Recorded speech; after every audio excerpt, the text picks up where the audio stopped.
Hey, guess what? What? It is I, RippX! Hello and welcome to Games on the Horizon. My name is RippX. Today we're going to be looking at some upcoming games that tickle my fancy, that make me excited, that get me going, that make me crazy! First up, Elder Scrolls Online. Beta for the Elder Scrolls Online is just kicking into gear. There's going to be a beta weekend coming up this weekend. The fact that they're starting to do weekend betas means, well, they're getting ready to release the game at some point. Hopefully we'll see it in December or maybe early 2014. But that said, I did get to play the early alpha at PAX East, and let me tell you, Elder Scrolls is a beautiful game. It's gorgeous. The gameplay was smooth, and I do have one extra beta key available for anyone that does not have a beta key for Elder Scrolls Online. Now, this beta key, I believe, is just for this weekend. There's a weekend stress test. Friday at 3 p.m. Pacific. I believe it goes till Saturday or Sunday.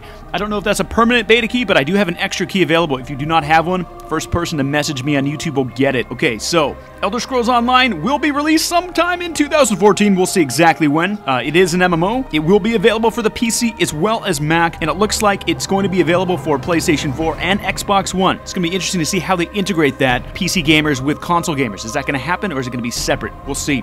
Next game on the list, let's talk about it, DayZ Standalone. A lot of us have been waiting very patiently for the DayZ Standalone to, become released.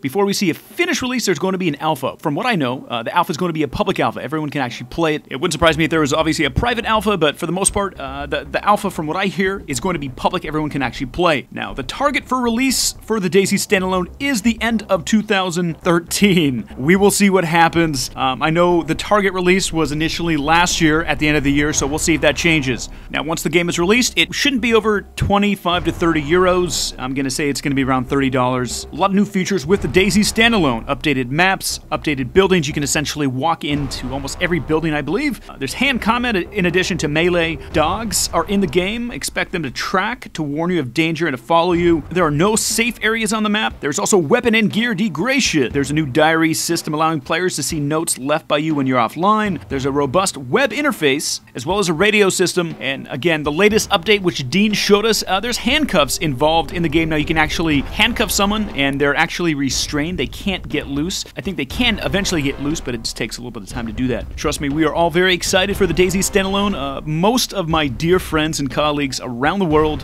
have been waiting for this game as much as I have. I don't think I've had more fun in any game than DayZ. DayZ, when it first came out, blew me away. Don't get me wrong, there's bugs to fix, there's stuff to work out, but Dean and the team has been working pretty hard on it. Look for a release, hopefully, fingers crossed, we'll see an alpha, open alpha, where we can all play in the next couple months.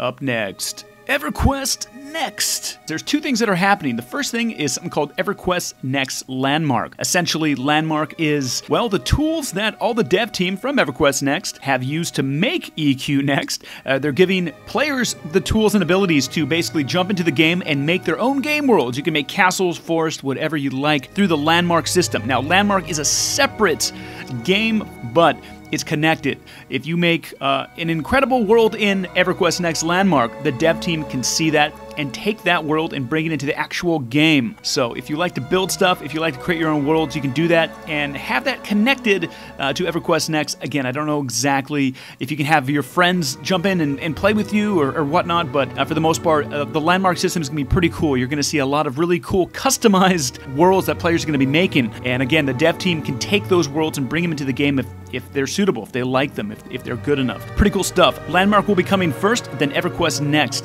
This is going to be happening hopefully in the next couple months, for Landmark at least. I believe early 2014, January or February, Landmark will be released, and then after that, Everquest Next will be coming up behind it. Everquest Next looks exciting. It looks like a lot of fun. There's a lot of destructible objects in the world. You can literally smash something on the ground and go into a dungeon underneath. There's multiple layers and levels to the world of Everquest Next, and it's going to be pretty fun to check it out and see what this game is about. I'm very excited to play it, and I really hope there's some PvP integrated in there as well. And I'm guessing there's going to be a death penalty, which, you know, EQ was famous for. Next up, we have Star Citizen.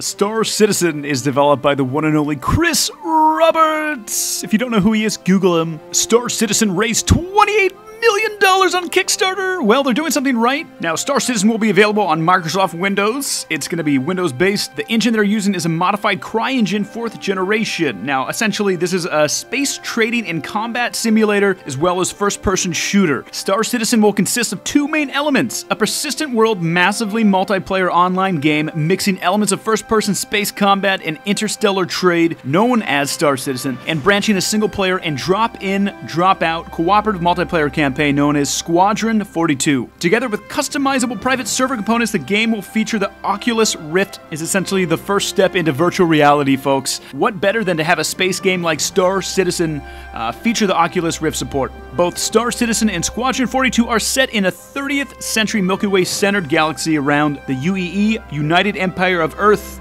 Down the road, you're able to get bigger ships as well. For example, there's a ship that can have 20 to 30 guys in the ship, and each one of those guys are going to be manning stations. For some reason, if your engines go out, you physically have to go to the engine room and repair that.